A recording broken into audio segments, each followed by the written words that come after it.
Hi everyone, welcome back to the channel. In this video, I'm going to show you how to renew your Etisalat SIM card with the help of your UAE pass. So in order to do it, you will have to download and install the Etisalat application in your device. The interface of this app will look something like this. So once you downloaded it successfully, you will have to simply log in into your account. So in order to log in, you need to tap on this download button in the top right hand corner, and here you will have to provide your login credentials here, or you can even log in with the help of UAE pass.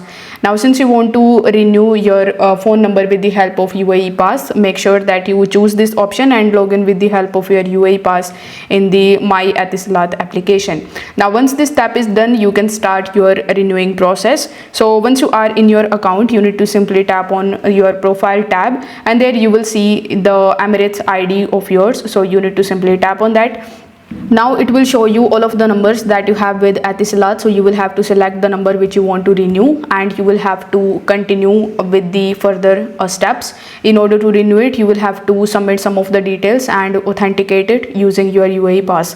After submitting, you will receive an SMS confirmation within a few minutes, and this way you will be able to renew your SIM without any paperwork or without going to store. So if this video helped you out, give it a like and subscribe to the channel. Thank you so much for watching.